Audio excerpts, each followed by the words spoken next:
കർത്താവിന്റെ ആടുകൾക്ക് മേയാൻ വെച്ചിരിക്കുന്ന മേച്ചിൽപ്പുറമാണ് ക്രൂശിന്റെ സന്ദേശമെന്ന് പറയുന്നത്.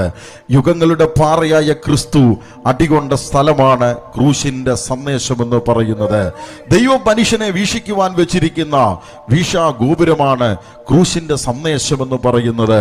അതുമാത്രമല്ല, ദൈവത്തിന്റെ കുഞ്ഞാട് യാഗമായി തീർന്ന യാഗപീഠമാണ് ക്രൂശിന്റെ സന്ദേശം. അവിടെ സാത്താൻ തോറ്റോടിയ സ്ഥലമാണ് ക്രൂശിന്റെ സന്ദേശം എന്ന് പറയുന്നത്. അത് മാത്രമല്ല, അത് പാപിയുടെ പാപഭാരം ഇറക്കി വെക്കുവാൻ ദൈവം ഒരുക്കി വെച്ച അത്താണിയാണ്. സകലതും നിവർത്തിയായി ജയഘോഷം കൊണ്ടാടിയ സ്ഥലമാണ് ക്രൂശിന്റെ സന്ദേശം എന്ന് പറയുന്നത്. ദൈവത്തിന്റെ നീതിയും കരുണയും തമ്മിൽ ചുംബിച്ച സ്ഥലം, ദൈവവും മനുഷ്യനും തമ്മിൽ കണ്ടുമുട്ടിയ സ്ഥലം എന്ന് വേണ്ട, ദൈവത്തിന്റെ നീതിയുടെ വസ്ത്രം നെയ്ത നെയ്ത്തുശാലയാണ് ക്രൂശിന്റെ സന്ദേശം എന്ന് പറയുന്നത്. രക്ഷ വിളംബരം ചെയ്ത സ്ഥലമാണ് ക്രൂശിന്റെ സന്ദേശം. അങ്ങനെയാണെങ്കിൽ ഇന്ന് രാത്രിയിൽ ഒരു കാര്യം കൂടെ ഉറപ്പിച്ചു പറയുന്നു, ശ്രദ്ധിക്കണമേ. ദൈവം പിതാവായി മാറിയ സ്ഥലമാണ് ക്രൂശിന്റെ സന്ദേശം. തീർന്നില്ല, പറയട്ടെ, അത് നിത്യതയിലേക്കുള്ള ചൂണ്ടുപലകയാണ് ക്രൂശിന്റെ സന്ദേശം എന്ന് പറയുന്നത്. പാപിയായ മനുഷ്യനു വേണ്ടി ദൈവം ഒരുക്കി വച്ചിരിക്കുന്ന ആ മധ്യസ്ഥത വഹിച്ച സ്ഥലമാണ്, നിരപ്പിന്റെ സ്ഥലമാണ് ക്രൂശിന്റെ സന്ദേശം എന്ന് പറയുന്നത്. ആ ക്രൂശിലേക്ക് നോക്കിക്കേ. ക്രൂശിൽ നടുക്ക് കിടക്കുന്നത് രക്ഷകൻ, ഇടത്തും വലത്തും രണ്ട് കള്ളന്മാർ. ആ പിക്ചർ ലോകത്തിന് കൊടുക്കുന്നത് എന്താണ്?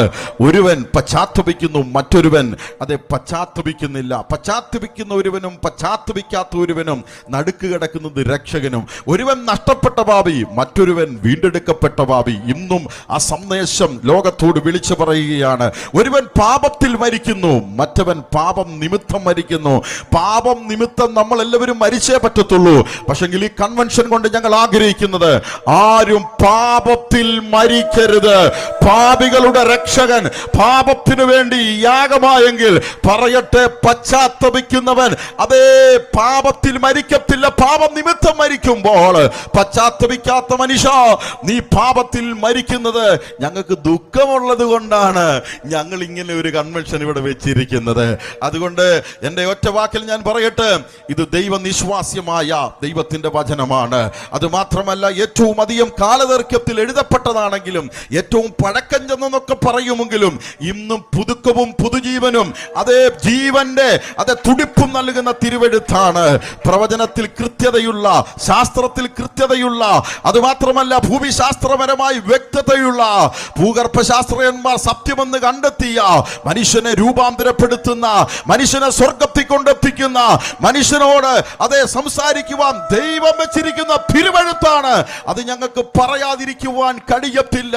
കാലഘട്ടങ്ങളെ കീറിമുറിച്ച, പ്രതികൂല സാഹചര്യങ്ങളെ അതിജീവിച്ച ഈ പുസ്തകത്തിന്റെ അത് യോജിപ്പും ഐക്യവും ഒക്കെ വലുതാണ്.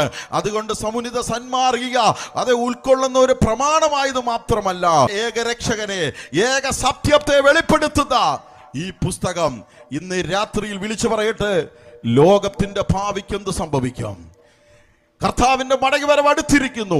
അതിന്റെ അനന്തര സംഭവങ്ങളോ ആർക്കും കൂട്ടുവാനോ കുറയ്ക്കുവാനോ കഴിയാത്ത, മാറ്റമില്ലാത്ത, ഏറ്റവും കൂടുതൽ അച്ചടിക്കപ്പെടുന്ന, ഏറ്റവും കൂടുതൽ ആൾക്കാർ വായിക്കുന്ന, ഏറ്റവും കൂടുതൽ വിറ്റഴിക്കപ്പെടുന്ന, ഏറ്റവും ആദ്യം അച്ചടിച്ച് ഈ തിരുവെഴുത്ത് ഇന്ന് ഞങ്ങളിവിടെ പ്രഖ്യാപിക്കുമ്പോൾ വിളിച്ചു പറയട്ടെ, ഈ സന്ദേശം ഒരു നഷ്ടമായി പോകത്തില്ല. ഈ സന്ദേശം നഷ്ടമായി പോകത്തില്ല. ആത്മാവിൽ ഞാൻ വിളിച്ചു പറയുന്നു, അതേ അധികാരത്തിന്റെ ദൈവം ഇന്ന് രാത്രിയിൽ ഇവിടെ വന്നിട്ടുണ്ട്. എവിടെ? പോരായ്മകളുടെ മേൽ അധികാരം, അതേ ദൂരപരിധിയിന്മേൽ അധികാരം, അതേ സമയപരിധിയിന്മേൽ അധികാരം, പ്രകൃതിയിന്മേൽ അധികാരമുള്ള കർത്താവ്, വർദ്ധനവിന്റെ മേൽ അധികാരമുള്ള കർത്താവ്, ഇരുളിന്റെ ആധിപത്യം മേൽ അധികാരമുള്ള കർത്താവ്, മരണത്തിന്മേൽ അധികാരമുള്ള കർത്താവ്, അത് മാത്രമല്ല ജീവജാലങ്ങളുടെ മേൽ അധികാരമുള്ള കർത്താവ്. യോഹന്നാന്റെ സുവിശേഷത്തിൽ 8 അടയാളങ്ങളോടുകൂടി അധികാരം പ്രഖ്യാപിക്കുമ്പോൾ ഈ അധികാരം പ്രാപിച്ച ദൈവമക്കളാണ് ഇതിനകത്തിരിക്കുന്നത്. വിശ്വസിക്കുന്നവരൊക്കെ കൂടെ ആമേൻ പറഞ്ഞാട്ട് നമ്മുടെ കർത്താവ് കാൽവരി ക്രൂശിലേക്ക് പോകുമ്പോൾ അതേ ധനികരായ സ്ത്രീകൾ കൊടുത്ത ആ കരുണയുടെ പാത്രമുണ്ടല്ലോ, യേശു കർത്താവ് മൂറുകലക്കിയ ആ വീഞ്ഞ് കുടിച്ചില്ല, നിരസിച്ചു. അവൻ പുരോഹിതനാ. നമുക്കൊറ്റ പുരോഹിതനേ ഉള്ളൂ, അത് കർത്താവായ യേശു ക്രിസ്തുവാ. കാൽവരി ക്രൂശിൽ കൊടുത്തപ്പോൾ അത് അവൻ രാജാവാ. അവനത് നിരസിച്ചു, പരിഹാസത്തിന്റെ പാത്രം. അവസാനം അവൻ പ്രവാചകനായ അന്ത്യ പാനപാത്രം കുടിക്കുവാനിടയായി തീർന്നു. കൊല്ലത്തും കൊട്ടാരക്കരയും കോട്ടയത്തും കോതമംഗലത്തും ഒന്നുമല്ല. രക്ഷകൻ ഇന്ന് രാത്രിയിൽ ജീവിക്കുന്നു. അത് കർത്താവായ യേശു ക്രിസ്തുവാണ്.